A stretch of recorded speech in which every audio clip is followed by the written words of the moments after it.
करता हूँ। हमारे गुरु प्रधान जी ने बोलने का मौका दिया, वैसे इतने वक्ताओं के बाद मेरा बोलना बिल्कुल ऐसे लगता है जैसे कि सूरज को दिया दिखाना सभी लोग अपनी वार्ता कह चुके हैं।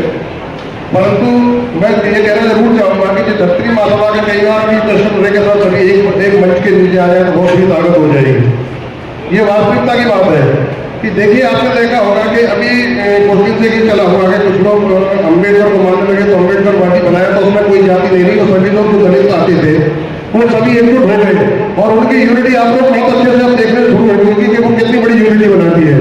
हमारे यहाँ सिर्फ यही बना रहेगा कि तू यादव है, तू चौहान है, ये राघव है या अन्य है जो बने रहते हैं। तो मैं इस मंच के माध्यम से सबसे अनुरोध करके ये करना चाहूँगा कि अगर आपको अपनी ताकत दिखानी है और आपको अगर ये दिखाना है कि मंच से, इस मंच से बता रहा हूँ, आपको अपना मंच मजबूत करके दिखाना है, इलेक्शन में अपनी ताकत दिखानी है, तो सबसे पहले आपको अपनी एकजुटता दिखानी होगी। और एकजुटता इस टाइप की दिखानी होगी कि जैसे अभी किसी भी क्षेत्र में जाता है कोई चुनाव के लिए तो वो देखते हैं कि ये ब्राह्मणवाद है, यहाँ पे बाहुल्य क्षेत्र है, या यहाँ पर जाट बाहुल्य क्षेत्र है, या दलित बाहुल्य क्षेत्र है। कभी मुझे बता दो किसी ने ये कहा हो कि ये ठाकुर बाहुल्य क्षेत्र है। उनको मालूम है अगर ठाकुर बाहुल्य क्षेत्र है तो यहाँ पे 10 लोग हैं, 10 लोग बड़ा कर दो, सब एकजुट होंगे, नहीं तो वोटों की कोई वैल्यू नहीं है। और इसीलिए अपने आप में कोई भी आदमी ये सोचता हो कि हम तो चुनाव को हरा देंगे या जिता देंगे, ये उनकी बहुत बड़ी गलतफहमी है। आप अपने आप को एक चीज ये करके देख लीजिए, अगर किसी आदमी से आप इसके साथ यूनिटी हो, उससे एक आदमी लड़के देख लो, वो अपनी पूरी ताकत के साथ आते हैं और तुम लोग अपनी यूनिटी की वजह से इधर उधर निकले जाते हैं, कोई काम नहीं हो पाता है। इसलिए सबसे अनुरोध करूंगा मैं और ये कहना चाहूंगा कि सब एकजुट होकर एक बार अपनी ताकत दिखा दो। अगर ऐसा कोई सा नेता नहीं होगा जो आपके घर के दरवाजे पे आपके चरणों में आ जाए तो मुझसे मत बता देना इसको। लेकिन सबसे बड़ी बात यह है कि हमें ये कहने की जरूरत ही नहीं होती। हम तो ये सोचते हैं कि हाँ हमारा कौन सा काम होगा। अभी छत्री माताओं में जब जुड़ने की बात आएगी तो लोग आपसे ये कहेंगे कि अरे आप हो तो हमारी क्या जरूरत है।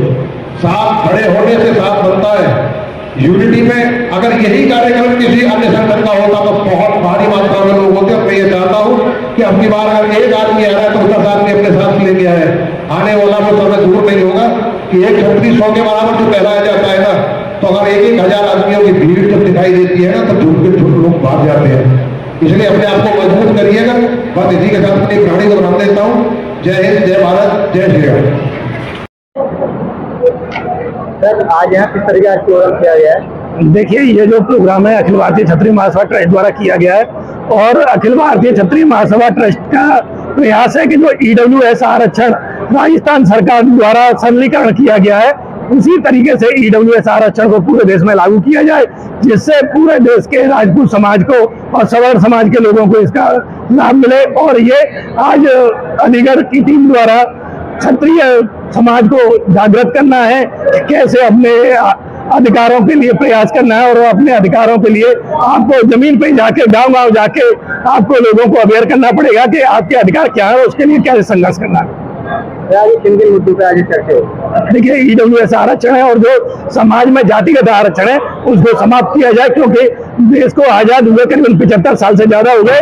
तो आज की स्थिति में जातिगत आरक्षण के कोई औचित्य नहीं रहा है। देश में गरीबी बहुत बढ़ गई है और हमारा मानना है, अखिल भारतीय क्षत्रिय महासभा ट्रस्ट ये मानता है कि देश में आर्थिक आधार पे आरक्षण लागू किया जाए और जो वर्तमान में जो केंद्र सरकार ने ईडब्ल्यूएस आरक्षण लागू किया है उसको सरलीकरण करके और राजस्थान की तर्ज पे लागू कराया जाए। आई थिंक मतलब क्या आगे क्या रणनीति रहेगी आप? इसमें यही है कि लोगों को अवेयर करना है, जो भी है पूरे क्षेत्र में राजपूत समाज को संगठित करना है और अपने किस तरीके से शिक्षा में राजपूत समाज किस दिशा में जाना चाहिए उस पर विचार होगा और तकनीकी शिक्षा को विशेष रूप से बढ़ाने पर ध्यान दिया जाएगा।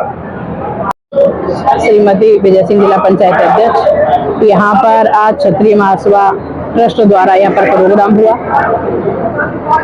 यहाँ पर मुख्य अतिथि ऋषिपाल सिंह चौहान जी आए हुए थे। तो बहुत ही अच्छा प्रोग्राम है, क्योंकि हम क्षत्रिय एक कैसे हों और कैसे आगे बढ़ें उसके ऊपर यहाँ पर चर्चा हुई। आप क्या कहना चाहोगे? मैं यही कहूँगी कि जो भी समाज है, सभी समाज भी मिलकर काम करेंगे तभी वहाँ ऊपर उन्नति कर पाएंगे, नेता बन पाएंगे। सर्व समाज को एक रहना चाहिए।